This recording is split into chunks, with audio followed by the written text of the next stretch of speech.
야, 인버스 사야 돼. 고점이잖아. 그게 4월, 5월, 6월부터 그랬다고요. 네네. 아직도 신고가 갱신하고 있는데. 그러죠. 그러면은 과연 이게 소외된 시점이 3월 29일만이냐? 저는 그렇게 보진 않는다는 거죠. 그럼 과연 소외된 시점을 어디까지 연장을 시킬 것이냐에서 대세 상승장이라고 지금 확인을 한 분들이라면 4, 5, 6, 7, 8, 9월이 아직 안 끝났잖아요. 네. 이제 5개월이거든요. 네. 제가 주식 20년을 했는데 대세 상승장이 5개월에 끝난 적은 없었습니다.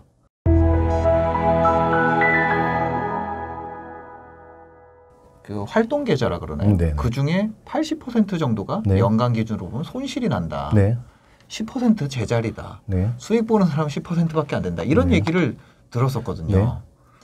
그럼 왜 이렇게 될까요? 주식 투자와 부동산 투자와 이 두 개를 많이 비교할 수밖에 없잖아요. 네, 두 개가 가장 큰 투자 대상이니까. 네. 아마도 이제 주식 투자는 많은 사람들이 손실이 난다라는 건 이제 부동산과 같이 비교를 하는 측면에서 저는 그렇게 보고요. 네. 그럼 이제 부동산은 그러면 많은 사람들이 수익이 났나라고 했을 때 역시 그렇다고 봐요.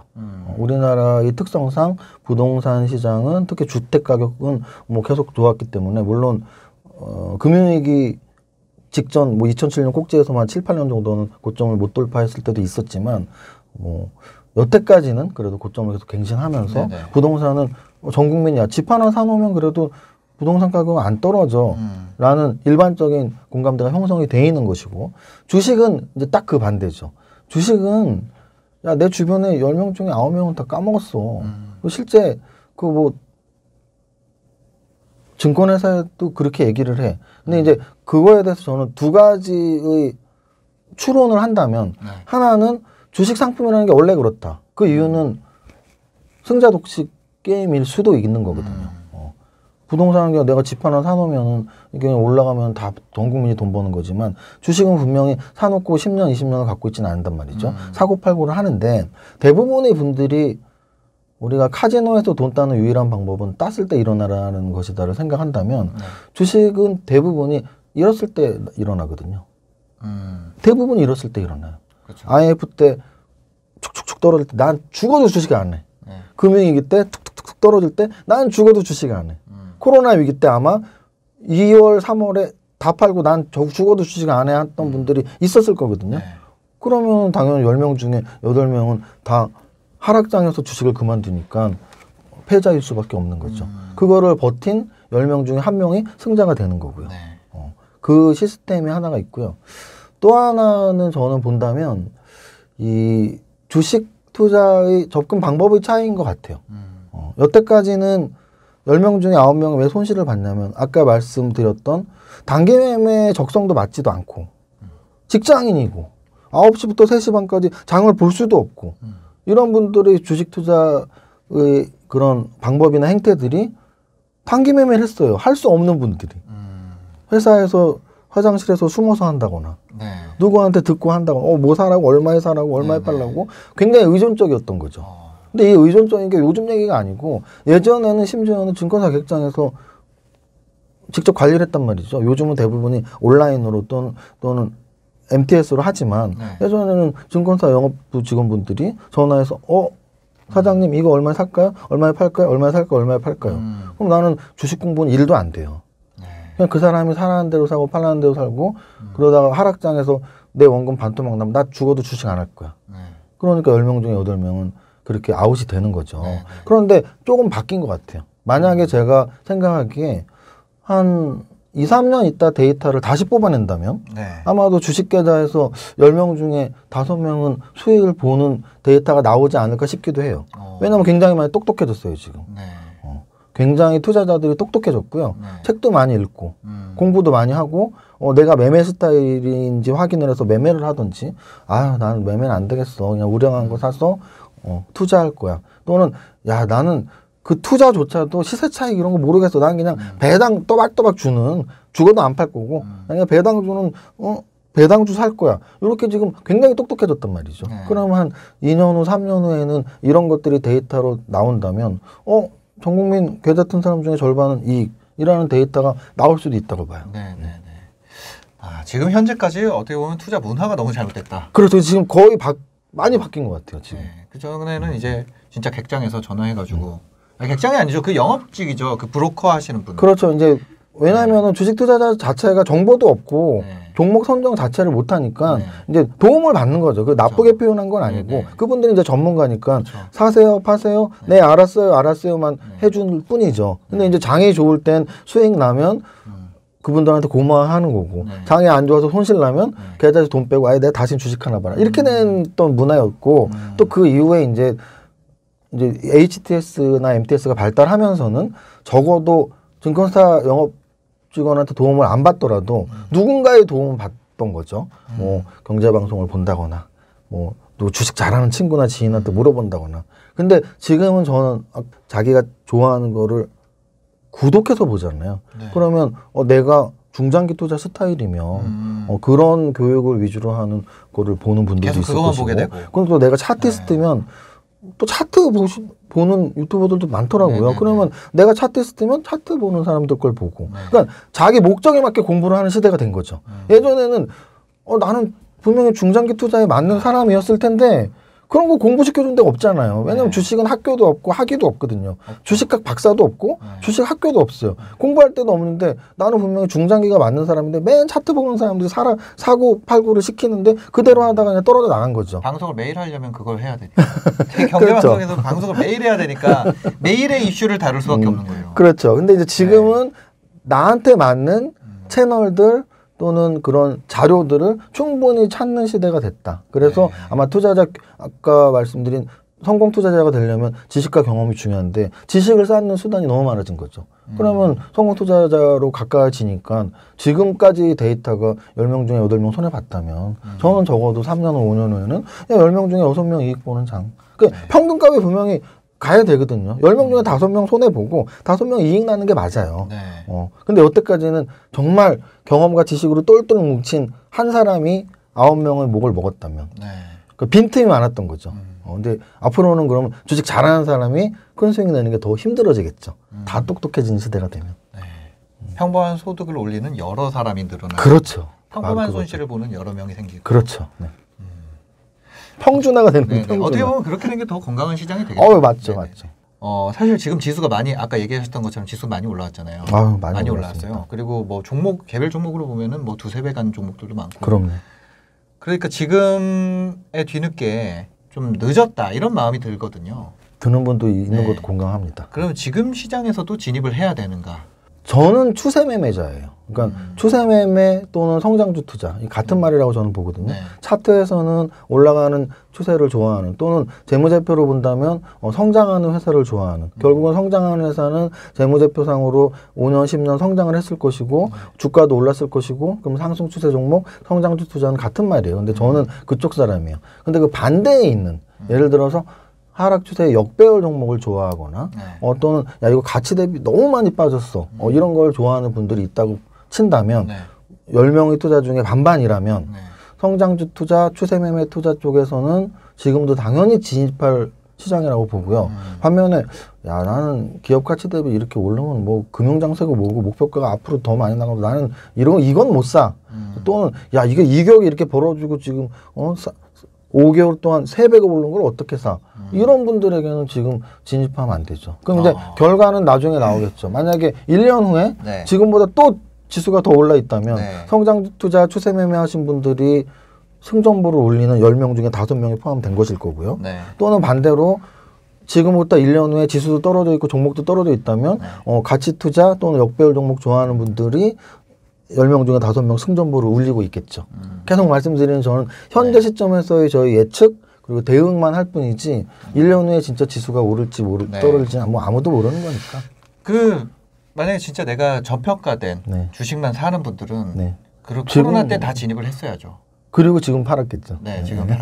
그래서 그렇죠. 그러니까 지금 장세에서 여전히 싼 주식을 들어간다는 건 잘못된 선택이다. 저는 그렇다. 왜? 제가 아까 말씀드린 진짜 과거에 IMF 이후 밀레니엄 파동 이후 또는 미국발 금융위기 이후 또 지금 코로나 직후 이후에 그 상승장이 1년이 됐든 2년이 됐든 주도 업종이 바뀌는 경우는 흔치 않아요.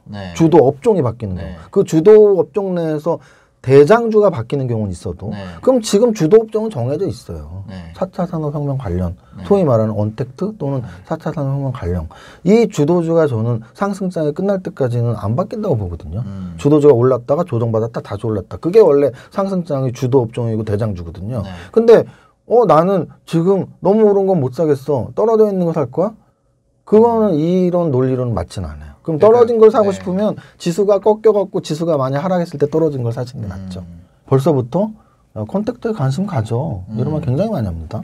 근데 저는 그 말에 절대 동의할 수가 없거든요. 왜냐하면 코로나 이전에도 미국 시장 신고가였고요. 삼성전자 2020년 1월이 역사적 신고가였어요. 네. 급락에 더 잘 가진 않았지만 급락 없이 그냥 우상향을 하는 장이었다고요.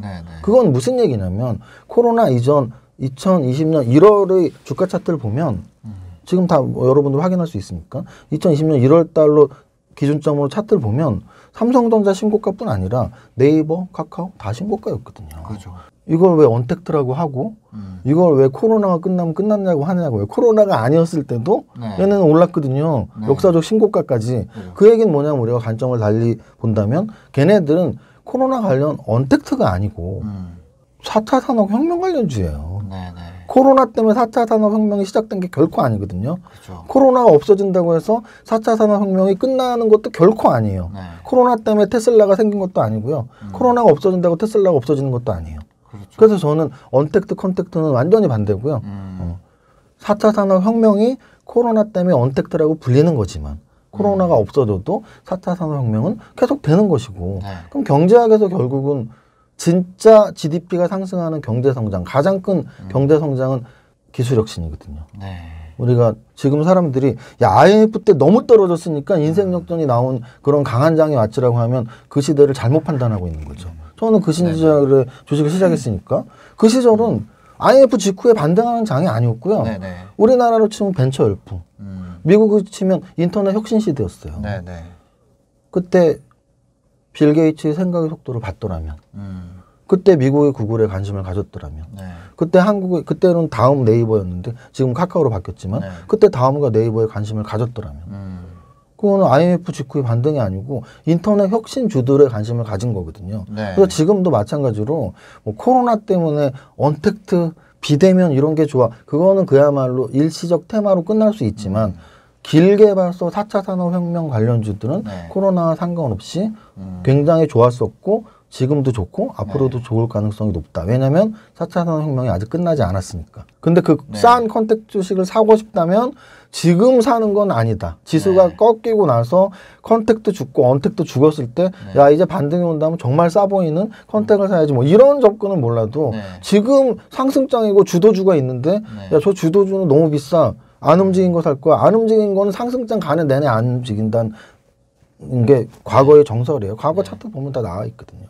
차하정 장세에서는 차하정만 갖고 전차 장세에서는 전차는 이제 뭐 전자라는 자동차, 전차 장세에서는 전차만 갖고 그건 너무 당연한 거니까 뭐 주도주가 아닌 종목을 지금 싸다고 들어가는 건 저는 아니라고 봅니다.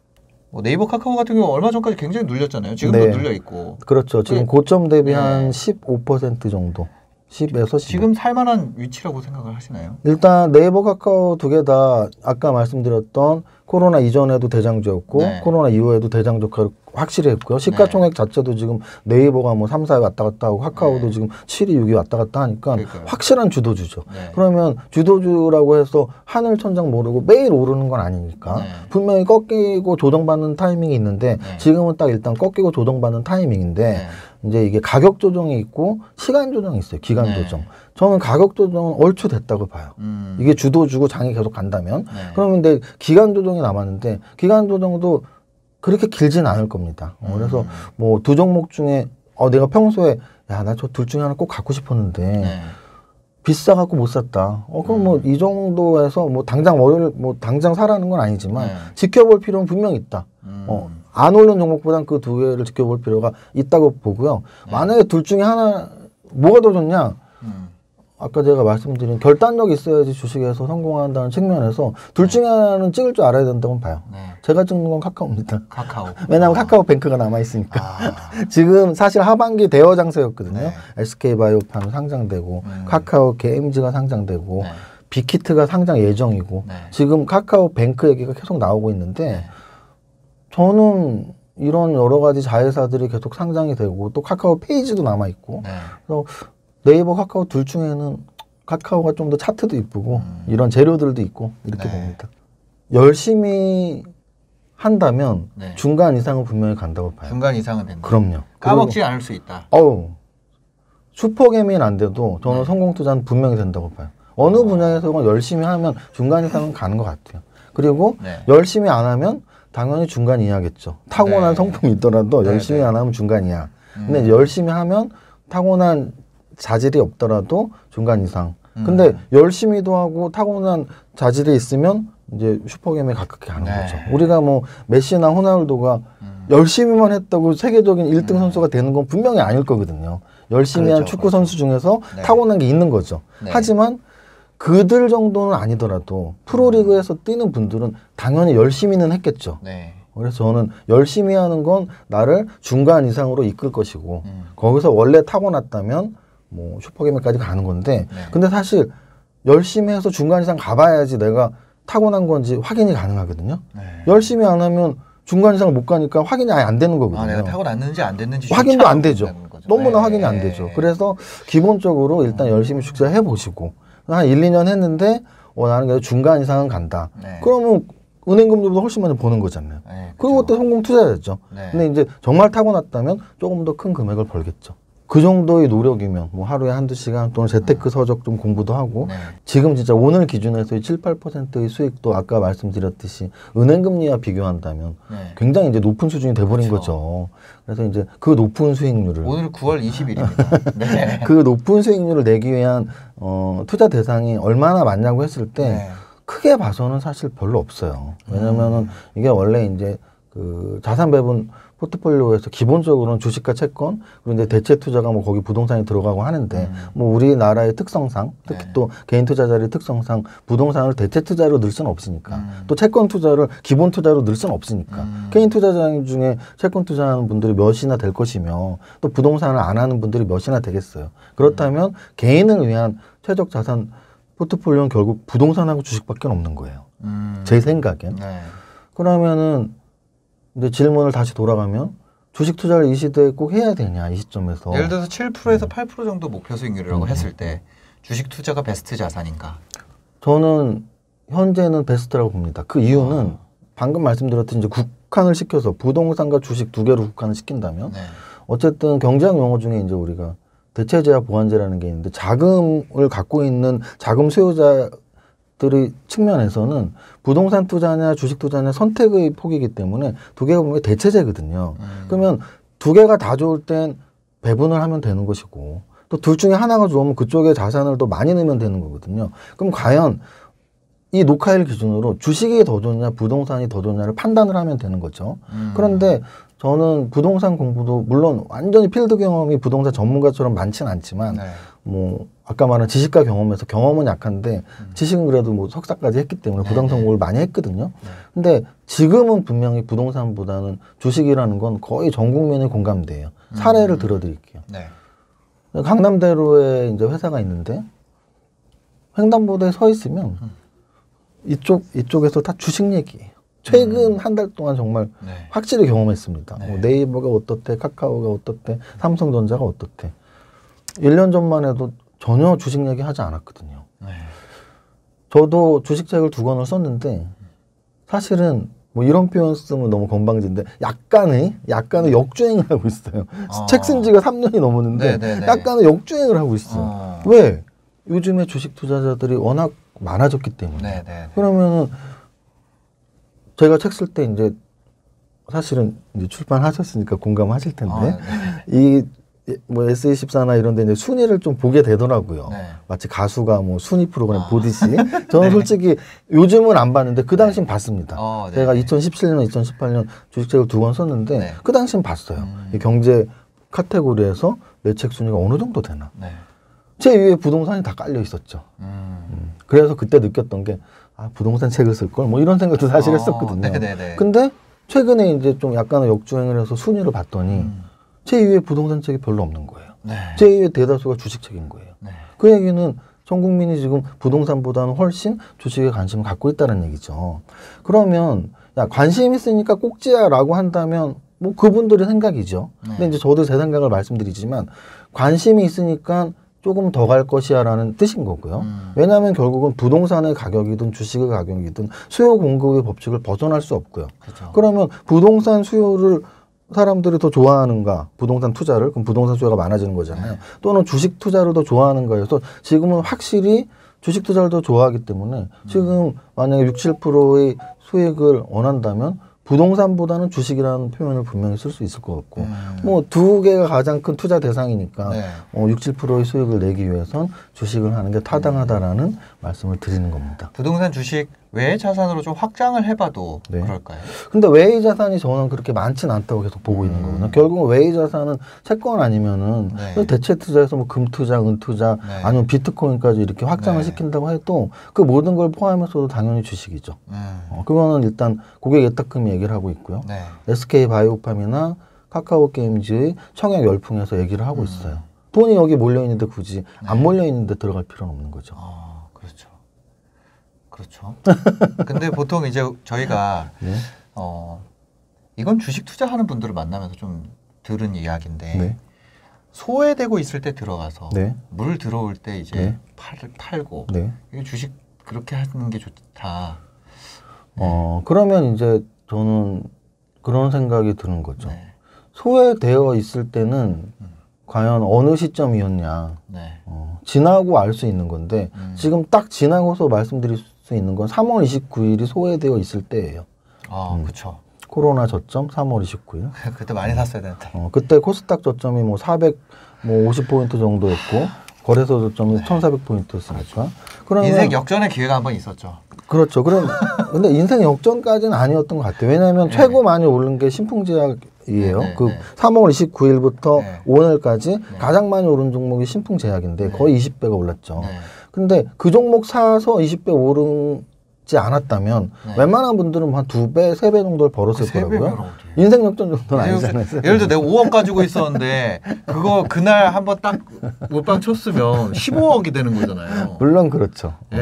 근데 이제 제가 20년 경험상 바닥에 사서 꼭지에 파는 분들, 특히 몰빵 쳐서 바닥에 사서 꼭지에 파는 분들은 거의 없고요. 만약에 있다면 선물옵션에서 뭐 하루에도 1조를 벌 수 있으니까. 왜냐면 뭐 변동폭이 2배, 3배씩 차트가 나오는데 바닥에 사서 꼭지에를 몰빵을 몇 번을 할 수 있는 강심장은 주식 투자자 중에 거의 없고요. 그래서 이제 어쨌든 제가 보는, 그럼 소외됐을 때만 사야 된다면 벌써 끝난 거거든요. 진작에 끝났죠. 3월 29일 지나고 5월, 6월에 벌써 끝났죠. 근데 이제 그러한 논리가 오늘에만 나온 게 아니라는 거죠. 적어도 제가 말씀드린 3월 29일이 소외된 시점이라면 아무도 주식 이제 야, 더 빠질 건데 나 다 팔 거야 라고 했을 때 사야 되는 게 정답이었다면 그리고 또 그걸 정답이라고 생각했던 사람들은 거의 빠른 분들은 4월 중순 5월부터 야 끝났어. 그래서 개인 투자자들이 인버스에 몰린 거거든요. 인버스에 5월, 6월, 7월, 8월 4달이 몰렸습니다. 왜 몰렸냐면 야 벌써 저점에서 지금 50%가 올랐는데 저점에서 2배가 올랐는데 그럼 뭐 어떻게 하면 되는데요? 정말 주식 이제 막 시작한 사람들 아무것도 모르는 사람들한테 야 인버스 사야 돼. 고점이잖아. 그게 4월, 5월, 6월부터 그랬다고요. 아직도 신고가 갱신하고 있는데. 그러면은 과연 이게 소외된 시점이 3월 29일만이냐? 저는 그렇게 보진 않는다는 거죠. 그럼 과연 소외된 시점을 어디까지 연장을 시킬 것이냐 해서 대세 상승장이라고 지금 확인을 한 분들이라면 4, 5, 6, 7, 8, 9월이 아직 안 끝났잖아요. 이제 5개월이거든요. 제가 주식 20년을 했는데 대세 상승장이 5개월에 끝난 적은 없었습니다. 짧게는 1년에서 길게는 2년. 제가 생각했던 아까 말한 인생 역전의 대세 상승장은 적어도 1년 반이 이어지면서 주도주들이 10배씩 올라가는 때예요. 지금 뭐 신풍제약이 하나만 20배 올라갔다고 주도주 20배 올랐잖아 라고 말하는 게 아니고 정말 시가총액이 큰 종목들이 5배, 10배씩 올랐던 시기들. 예를 들면 IMF 직후. 그때는 뭐 그냥 아무거나 갖고 있었으면 10배 올라갔으니까. 그게 진짜 인생 역전이었고요. 금융위기 이후. 금융위기 이후에도 차하정장세 그 무거운 현대차가 5배, 6배, 7배 올랐으니까. 그리고 지금 코로나 직후가 제가 보기에는 주식 20년 만에 한 3번째 인생 역전을 논할 수 있는 장인데 네. 과연 5달 만에 대형주들 한 2배 오른 게 끝인가냐고 했을 때 저는 거기에는 좀 공감하지 않는다는 뜻입니다. 지금은 모든 자산을 통틀어 봐도 네. 주식이 베스트다. 그거는 일단 미래의 예측은 불가능하지만 네. 제가 늘 주식 강연 같은 거 할 때 그런 말들을 많이 하는데 네. 미래 예측은 사실 50%예요. 맞던 틀리던. 그렇죠. 근데 그 미래 예측을 네네. 현재 분석을 하나도 안 하고 하는 분들이 있어요. 근데 저는 이제 그건 완전히 반대고요. 네. 현재 분석이 훨씬 중요한 거죠. 네네. 현재 어떤 상태냐. 네. 근데 저는 현재 상태에서는 당연히 모든 사람들이 부동산보다는 주식에 관심이 있고 금리는 완전히 바닥이고 그러면 투자 자산은 주식이 가장 유리하지. 이거는 뭐 팩트죠. 근데 네. 당장 내일 또는 한 달 후, 1년 후에 어떻게 될지는 저도 모르는 거죠. 근데 현재 상황에서 최소는 주식이라는 거에는 네. 뭐 변함없는 진리라고 말씀을 드립니다. 네.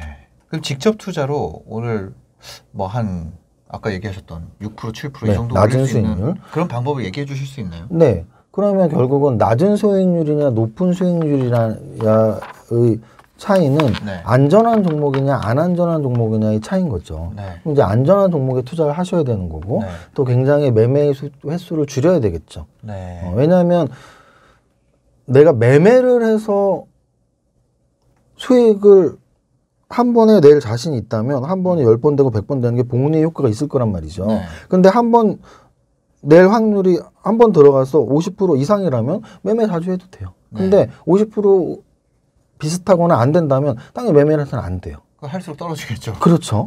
그러면 결국은 낮은 수익률을 추구하는데 굳이 위험한 매매까지 할 필요는 없고 저는 이제 매매와 투자를 구분하는 사람인데 네. 적어도 6, 7% 연수익 6, 7%를 위해선 네. 잦은 매매는 정말 할 필요 없다. 네. 그러면 잦은 매매를 안 한다면 아까 말씀드렸지만 나의 공부 시간은 굉장히 줄어드는 거죠. 직장인을 기준으로 말씀드리면 뭐 한 토요일, 일요일 날 네. 영화 한 편 보는 시간 정도 네. 한 2시간 정도 투자해서 거래소 코스닥 종목이 2,000 종목이 넘습니다. 네. 그 2,000 종목을 다 볼 필요도 전혀 없죠. 네. 코스피 200만 보면 될 것 같아요. 코스닥도 안 봐도 되겠네요. 6, 7% 수익이라면 네. 왜냐하면 나의 공부 시간을 줄여야 되잖아요. 네. 그러면 일단 압축을 시켜야 되죠. 네. 근데 가장 확실한 종목들은 그나마 코스피 200이에요. 제가 보기엔. 네. 딱 200 종목밖에 없잖아요. 그렇죠. 그리고 또 하나는 위험을 낮춰야 된다 그랬잖아요. 네. 낮은 수익률이니까 당연히 위험을 낮춰야죠. 코스닥 거래소 통틀어서 가장 안정적인 종목이 코스피 200이니까. 그렇죠. 그 200 종목만 보자. 나 200 종목도 못 볼 것 같은데 코스피 200 시가총액을 정렬을 해서 네. 30위까지 보세요. 30위보다 한 50위는 봐야 될 것 같네요. 50위 정도. 그럼 그 50위 종목들을 저희가 토요일마다 한 2시간씩 공부하는 거죠. 분기 실적도 보면서. 네. 하루에 한 종목 봐도 50종목이면 2달도 안 걸리잖아요. 네. 그렇게 보면서 그리고 과거의 연평균 시가 배당률도 보고. 네. 왜냐면 6, 7%에서 만약에 배당이 한 2%만 먹어주면 시세 차익은 4%만 받으면 그렇죠. 된단 말이죠. 네. 1년에 4%가 사실은 그냥 보합 근처예요. 그렇죠. 떨어지지만 않을 종목에서 배당도 네. 좀 나오는 종목을 잡아서 그것도 뭐 한 종목 살 필요 없이 내 투자금에 따라서 저는 이제 투자금에 따라서 적정 보유 종목 숫자를 아주 작게는 한 3개에서 네. 10개, 15까지 보는데 네. 투자금이 적다면 한 3개 정도 많다면 뭐 한 5개에서 10개 정도를 선정을 해서 한 달에 네. 한 종목씩 선정을 하든지 네. 그래서 이제 50위 안에 있는 종목 중에 한 5개 정도 사놓으면 네. 저는 장에 따라 다르지만 네. 지금 장은 무조건 6% 이상 난다고 봅니다. 하락장에서는 당연히 이런 말 제가 함부로 말씀 못 드리죠. 왜냐하면 상가 투자나 부동산 투자에서 월세 수익률이 정해져 있기 때문에 이건 6%짜리라고 말을 하지만 네. 주식은 지나야 할 수 있잖아요. 네. 그래서 이런 투자가 낮은 수익률을 추구하고 안정적인 투자라고 말씀드린다 뿐이지 확정적으로 1년에 6%라는 말씀을 드리는 건 아니에요. 근데 뭐 상가도 마찬가지예요. 예를 들어서 내가 6%짜리 상가인데 1억 주고 샀다가 6%씩 받았어요. 근데 팔려고 그러니까 내가 처음에 살 때 뒤통수 맞고 비싸게 사가지고 눈탱이 맞고 야, 나 이거 보유세로 나간 거랑 그렇죠. 내가 1억짜리 상가 샀는데 그 1억짜리 상가도 없지만 1억짜리 상가 샀는데 나중에 팔려고 보니까 7천만 원 이러면 그렇죠. 그 6% 때문에 내가 그런 그렇죠. 거니까 그렇죠.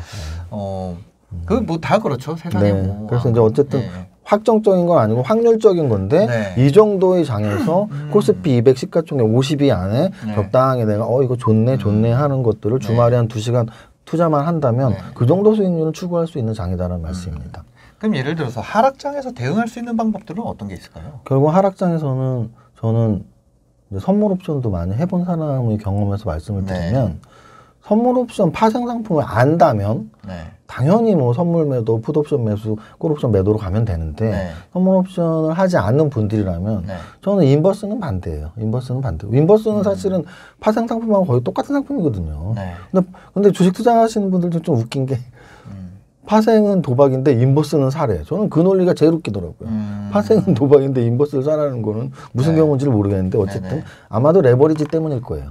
인버스는 레버리지가 안 들어가고 파생은 레버리지가 굉장히 높기 때문에. 근데 그 차이일 뿐이지 똑같이 하락에 베팅하는 건 똑같거든요. 그래서 이제 저는 개인적으로 적어도 뭐 한 1억 내외로 투자하는 개인 투자자들이라면 하락장의 대처 방법은 주식 보유 비중을 낮추는 것밖에 없다고 봅니다. 인버스 상품을 매수하는 것보단 주식 내가 예를 들어 1억에 풀매수로 갖고 있었다면 떨어지면서 야 이거 진짜 더 빠지면 어떡하지라는 마음이 이렇게 초기나 아니면 어떤 분석에 의해서 야, 빠질 수 있겠네 더. 이럴 때 1억을 갖고 있었던 거를 뭐 1, 2천만 원에서 현금 비중을 좀 높여 나간다든지 그게 가장 좋은 방법이 아닐까 싶어요. 네. 알겠습니다. 오늘 영상 보시고 도움이 되셨다면 구독과 좋아요, 댓글까지 부탁드리겠습니다. 세무사님 오늘 시간 내주셔서 감사합니다. 네, 감사합니다.